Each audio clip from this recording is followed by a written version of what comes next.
Okay, here we go. Thanks to ID Athletic. I reckon it's the first time we've had this. We've got a new interviewer. It's always been Dan and I chatting to guests on the BackChat podcast feed, which we release episodes every Wednesday.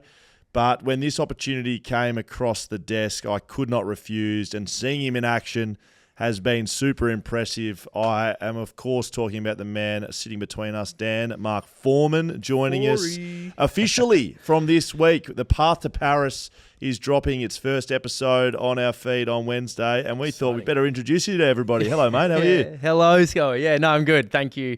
And Dan as well. Thanks for having me. And as you mentioned, like when you said you jumped at it, I was grateful for that as well, because I'm as passionate about the idea as probably anything I've ever been passionate about. I don't know if let's leave a few like brand names out of, but can you tell a story about like how we actually came to putting this together? It's like, it's reasonably ad hoc. Yeah. I'm sure we'll talk about what exactly it is, but I was really passionate about it and I was so pumped. And that's a good point. Actually, pause. The Path to Paris over the next 8 to 10 weeks on BackChat, we are going to be dropping Olympic athlete stories, both past, present, future, even gold medal hopefuls, gold medal winners, stories of athletes. It's not really a change in what we do. However, you'll be interviewing them because you have done and will do a much better job than Dan and I could ever do. That's what the concept we're talking about. That's what's happening on the BackChat feed over the next little bit leading into the Paris Olympics, right? That's what we're doing. Well, exactly right.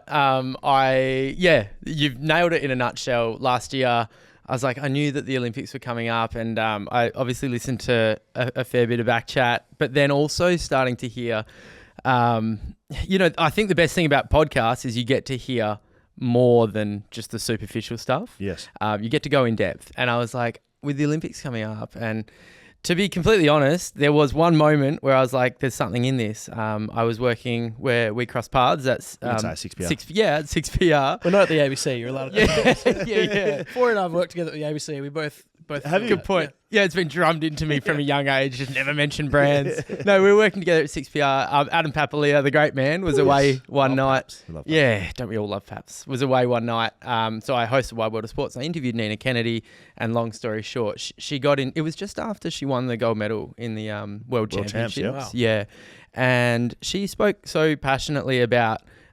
She got criticised a fair bit for sharing that gold medal, and she then went in depth about. People don't know, people don't understand the journey you've been on and what's going on. And as I was listening to her answers, I was like, I want to know. And like, people should know. And everybody would be interested. And then I get extra passionate about West Australians, as she is.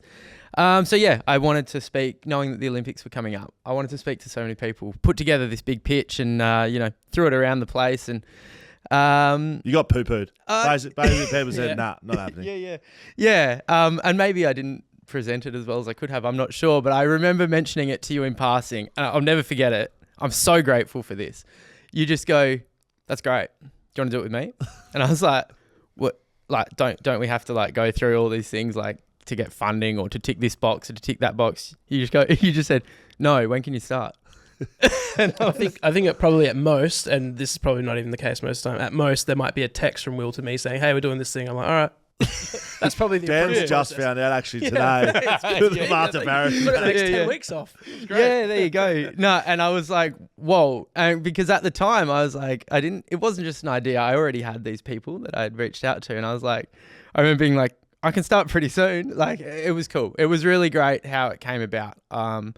Somebody like me who is, I just like to share stories, and it's hard to, make your way in this sort of world. But when you were like, yep, that's great. When can you come on? You saw value in it. And as you know, like some of the stories we've already heard have just been amazing. Yeah, they're elite. Well, what's your background? Someone like me, like who are you? Yeah. Who the fuck is this guy? Another suffering Swansea fan. That's another thing that Mark and I. Swansea. Yeah. Go for Swansea. I've dragged Dan to the casino with me more times than I care to remember. to watch Swansea at 1 a.m. just get belted from pillar to post. Right. Who are you? Who am I? Yeah, We're doing this in reverse a bit, but like I said, I didn't prepare for this. That's okay. I grew up. Who am I? I was just a kid that grew up loving sport. I never saw anything special about mum and dad. I think growing up now, I do realise that perhaps their jobs were a little bit out of the ordinary. So mum still is an athletics coach, but especially when I was younger, she was the head track coach at Wace. And dad was actually the inaugural director of Wace. That all went over my head as a kid. And then dad was a broadcaster as well. He would have just missed your career. You sort of would have crossed paths. Dad passed away when I was 14 in 2006. So those two parents meant that sport was just naturally just ingrained in my life. But you don't think anything more of it as a kid. I just loved it. Sport has been life, and it's taught me, more than most things can. So I think we are a product of our parents. So being raised by those two meant that sports always played a huge part. And then, I left school. I was always a little bit daunted to do this sort of thing because of the career dad had. But as I grew up and as a few other things happened, I was like, it's what I've always wanted to do. I just want to be in sport. I want to share stories like dad did. And it got to the point now where I never compare.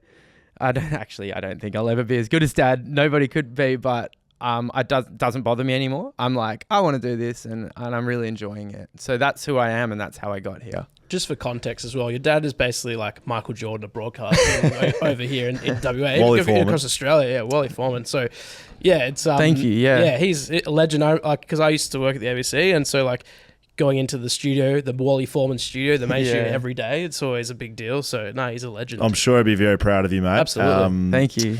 And look, I like to go back on the story that's starting. I thought it was a brilliant idea from the second I heard it. And I'd like to think at BackChat, that's one advantage we have over major broadcasters and mainstream is we can just flick the switch, even if Dan sometimes doesn't know it's flicking. And, you make it happen though. And that's what's been brilliant about it. We've done a bunch of these interviews already. So a little bit pre-packaged, which I think is a good thing. We never do them live, so this is what we always do. But yeah, really just bringing that as we build towards the Olympics, we'll be able to tell stories. And we've got, maybe we can preview a couple of the people that we got coming on because we've got some gold medal hopefuls, right? Yeah, well, exactly right. So do you know what was actually kind of special is, like I said at the very start of this whole spiel, Nina Kennedy, she was the one that sort of like prompted this. I was like, I want to know more. I reached out to her again once we had established this and I was like, Nina, can we do this but in a proper way? Yeah. She was like, yes, would love to. And Nina Kennedy, of course, I think most people will know that she's basically the favourite. Yeah, basically the favourite for the women's pole vault. Doesn't mean you're going to win it though. Exactly right. And that's the hard thing about the Olympics, like it's once every 4 years and things can go wrong, I think straight to hurdles, like mum was a hurdler.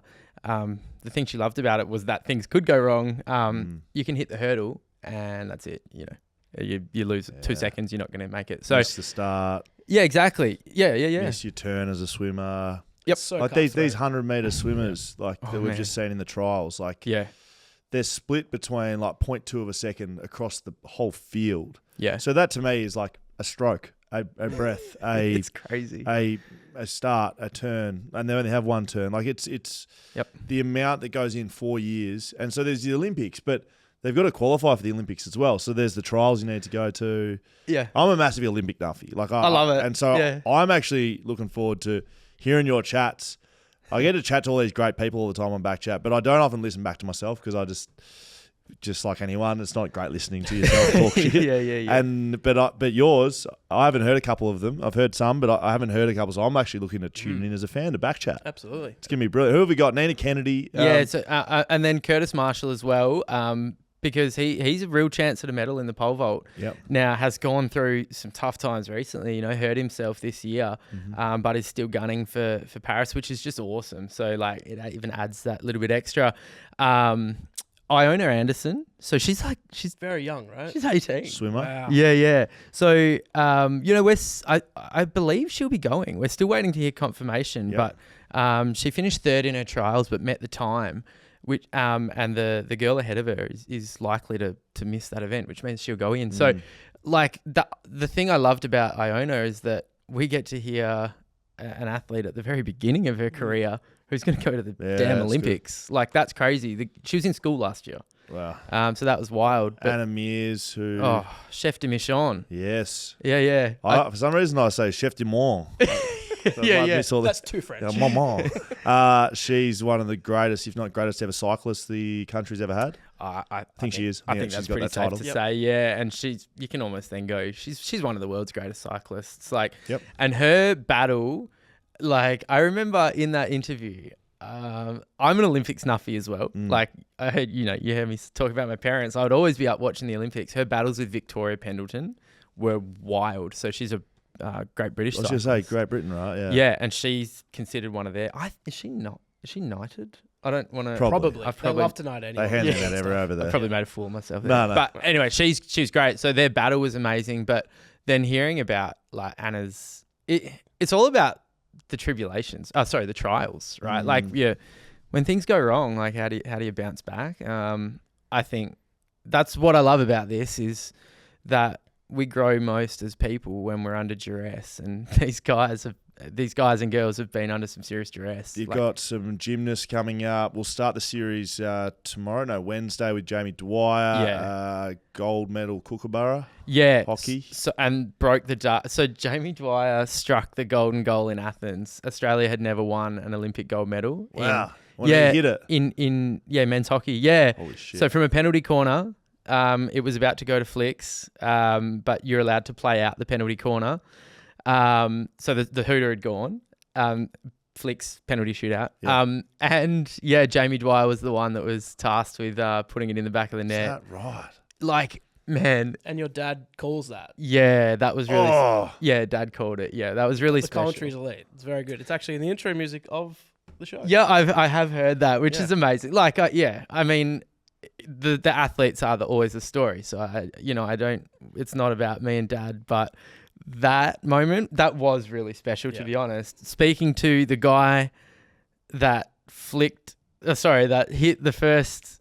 Oh my God! Hit the back of the net to win the Kookaburra's first ever gold medal. Dad calling it, and then me speaking to him. It was just. Circle of life. It really made me feel really special. But he was great as well, and had some stories to tell. Like when. Like returning back home with that gold medal, it was like, oh man, king of the jungle here in the West. Legit. I don't want to give away too much. No, just a nice little preamble. I know you know what you're doing in Media Land now, mate. We're really excited to have you on board. It's great that I don't have to interview for the next couple of weeks, but I'm going to listen along and watch along. And you make sure you do that. If you are watching us as a podcast right now, you're live on YouTube or Twitter or TikTok or wherever you're listening or watching, make sure you're tuning in because we've got some great opportunities. Hey, I shamelessly plug everything on here as well. If you own a business, a company, you want to put your brand on something, Path to Paris remains unnamed. Naming rights to the Path to Paris. Hey, contact us, backchatstudios.com.au. You can maybe put a little dollars behind this, and Forey might be able to get off the 2-minute noodles. He's on producing at 6PA, paying the bills at the moment. No, you're not wrong. Sure it is. Mate, brilliant stuff. Really looking forward to having you involved in what we're doing now, but going forward as well. Big future ahead. Loved how you go about your business. Thank you. Who have we got first coming up? Jamie Dwyer. Jamie Dwyer. Should we? We got a little highlights of Jamie Dwyer now. We could have a little. You got any famous last words to our audience? To the audience. I mean, I would just be so grateful for people to listen along because the stories are well worth it. But also to you, Will, and to you, Dan, I'm really grateful that you gave me the opportunity to jump on board. So I wanted to say thank you for that as well. Looking forward to the BackChat studios being called the Mark Foreman studios. Point in time, mate. And just remember, we were the ones that gave you the start. Yeah. Really no, thank you so much. So we got something to listen to from Jamie Dwyer? I hope we do. Let's bloody do it.